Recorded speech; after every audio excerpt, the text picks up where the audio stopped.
Fait que là, si je comprends bien, si j'ai des droits, ça veut dire que mon boss, il y en a. Bon. Fait que là, mon boss, il y a des droits. Ces droits, c'est quoi?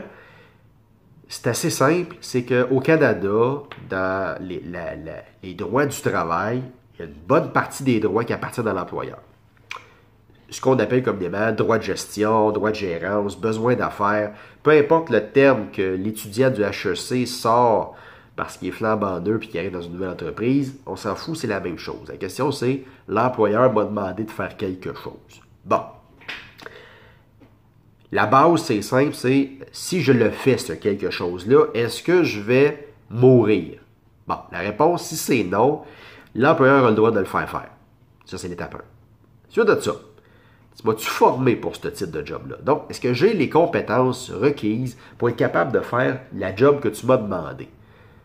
Si la réponse est oui, bon, ben, encore une fois, l'employeur est dans son paramètre, est dans ses droits.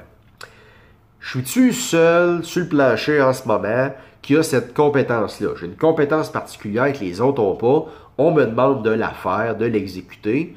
Ben, je ne peux pas évoquer, non, ben, regarde, prends Jean-Guy. Le Jean-Guy, lui, il est bon. Il va le faire. Même s'il n'y a pas de formation, il va le faire. Après, on va dire, non, regarde, toi, tu as la compétence, je t'envoie.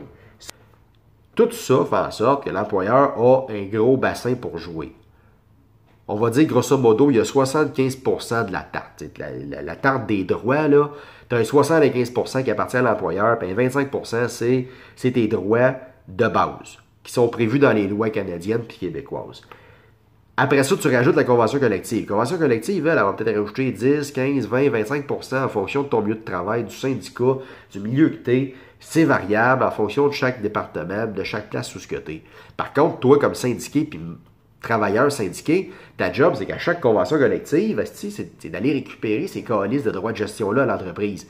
Là, depuis tantôt, là, si tu as vu la capsule 1, là, on a parlé, cultiver le doute. Là, j'espère qu'il y en a 3 ou 4 en arrière du téléphone qui ont fait, OK, là, c'est calice de pourcentage. Il a pris ça où? Ça vient de où? Parce que moi, ma shop, j'aimerais ça connaître, là, l'employeur a quel pourcentage de ratio. Si tu as fait ces questions-là dans ta tête, félicitations, thumbs up, tu as réussi le test, tu as cultivé le doute. Si tu as absorbé les chiffres de même, là, sans même allumer de lumière, là, il va falloir que tu travailles un peu parce que je viens de t'en passer une solide, je t'ai bullshité tout le long. Non pas sur le fait que l'employeur a plus de droits, mais je t'ai juste droppé des chiffres de même, puis Chris, ça a passé comme dans du beurre. Donc, là, il y a quelque chose. Tu devrais avoir une alarme comme travailleur. Il dit, wow, il y a quelqu'un qui vient de m'en passer une. Tu n'as pas eu le réflexe d'aller valider. Maintenant, on reprend. On enlève les pourcentages. L'employeur a les droits en majorité. C'est facile pour lui de te dire quoi faire tant qu'il te garde en vie et qu'il ne t'insulte pas. Maintenant, une fois j'ai ça de fait, moi, je décide que je suis le génie. Là. Moi, là, je suis le génie de la shop, asti. Le foreman, c'est un cave. Mon boss, c'est un épais. Le gars qui fait le processus, c'est un asti de clown. Le boss en l'air, il est un asti de licorne. Moi, j'ai tout compris, m'a tout changé, puis moi, m'a fait bien marcher ça, ce shop-là. Bon. À partir du moment où tu as l'illumination, tu es le génie, là. Puis la plupart des travailleurs l'ont au moins eu une fois. C'est déjà au minimum arrivé à tout le monde. Quelqu'un t'explique de quoi, puis là, tu fais « Asti de pète calice. » Tu sais, là, je peux pas croire que tu me payes pour faire ça. C'est totalement ridicule. Ça se peut que tu aies raison. Là. Ça se peut vraiment que tu aies raison. Mais là, il faut que tu décides comment tu mènes ton combat. Pourquoi? Parce qu'à partir du moment où tu, volontairement, ne suis pas une consigne de l'employeur, tu es dans ce qu'on appelle de l'insubordination. J'ai un supérieur hiérarchique qui est capable, s'il veut, de me crisser dehors, qui m'a donné une consigne ou on va dire un ordre pour être poli, puis je ne la respecte pas volontairement. Si je ne viens pas m'asseoir sur un droit, sur quelque chose dans la convention collective qui explique mon refus de faire la job, je viens de changer de boîte. Je suis dans la boîte de l'employeur. Je suis en train de jouer dans son droit de gestion. Puis là, un moment donné, il y en a un qui va me dire « Hey, le génie, retourne dans ta boîte parce que ça va mal aller. » Il y a des gestionnaires qui vont le faire plus poliment. Ils vont t'informer que si tu continues, il y aura une rencontre privée avec un délégué syndical afin de clarifier la compréhension du processus. Tu sais, là, ça, on est dans le gros jargon.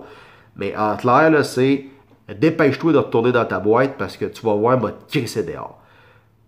Dans certaines shops, c'est facile. Dans certains environnements de travail, c'est beaucoup plus complexe que crisser un génie dehors. Mais c'est pas grave. Mais dites-vous une chose, quand vous décidez d'aller jouer dans la boîte des droits de gestion de l'employeur, de refuser volontairement, là on n'est pas dans la consigne est floue, je comprends rien, si mon boss me dit quoi, puis la procédure dit d'autres choses, je suis dans le volontaire et assumé, là. J'ai décidé de ne pas le faire parce que ça ne me tente pas.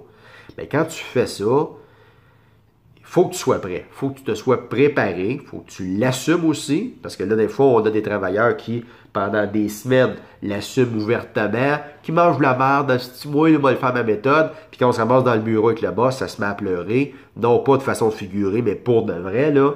Ça brûle, ça va. C'est correct, là. Les émotions humaines, on peut difficilement les gérer, des fois. Mais ça reste que c'est la réalité. Il faut que tu sois prêt pour le combat que tu vas mener. Puis c'est pour ça qu'en relation de travail, quand ça n'implique pas ta survie, donc si ce n'est pas une question qui implique je vais mourir ou rester vivant, vous avez plusieurs heures, minutes, journées pour vous préparer. Il n'y a aucune raison de se précipiter. Puis quand vous faites ça, vous avez le temps de voir le portrait au complet et d'y aller de façon assumée dans les limites que vous êtes capable de supporter. Ça, là, c'est la grosse base pour passer à l'étape suivante qui est je vais aller revendiquer ma convention collective, puis asti, je vais l'améliorer. Prochaine négo, je vais l'améliorer. Donc, prochaine capsule, on va y aller un petit peu plus loin dans la convention collective. Comment je fais pour essayer de trouver quelque chose à améliorer?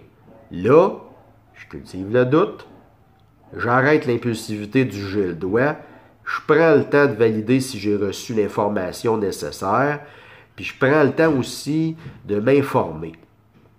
Quand ça c'est fait, vous êtes prêt à passer à l'étape suivante. Donc, sur ce, c'est la fin du droit de gestion.